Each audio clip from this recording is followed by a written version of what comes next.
আজকের রেসিপিটি বাচ্চাদের জন্য। আর বাচ্চারা কিন্তু চকলেট খেতে ভীষণই পছন্দ করে, চাইলে এভাবেই বাড়িতে বানিয়ে দিতে পারবেন। আর এই রেসিপিটি বানাতে কিন্তু বেশি উপকরণের প্রয়োজন পড়ে না, মাত্র 3 থেকে 4টে উপকরণ দিয়েই কিন্তু বানানো হয়ে যায়। আমি এই রেসিপিটি খুব সহজভাবে বানিয়েছি, আর চাইলে আপনারাও বানিয়ে নিতে পারবেন। আর এইভাবে বাড়িতে বানালে কিন্তু খুবই ভালো হয় খেতে। তো দেখুন, আমি একটা কিন্তু ভেঙে দেখিয়ে দিচ্ছি।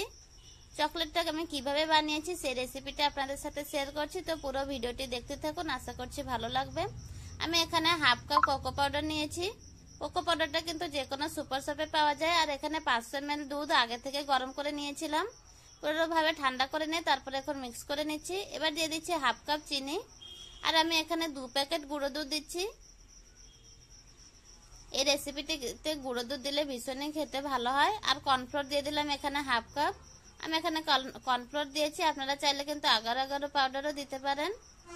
এভাবে একটা হ্যান্ড হুইস্কের সাহায্যে ভালো করে মিক্স করে নিচ্ছি। ভালো করে মিক্স করা হয়ে গেলে কড়াইটা ওভেনে বসিয়ে দিয়েছি।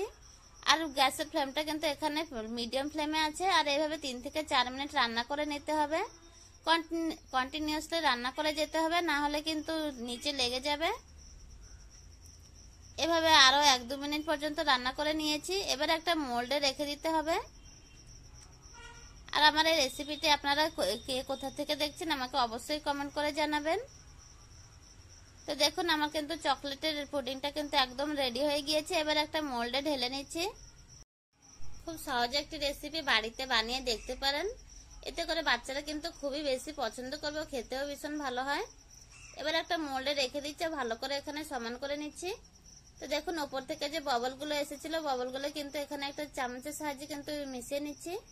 আর এভাবে পুরো ফ্রিজে 2 থেকে 3 ঘন্টা রেস্টে রেখে দেবো। 2 থেকে 3 ঘন্টা পর আপনাদেরকে দেখিয়ে দিচ্ছি। তো দেখুন, না পুডিংটা কিন্তু একদমই খুব ভালোভাবে সেট হয়ে গিয়েছে।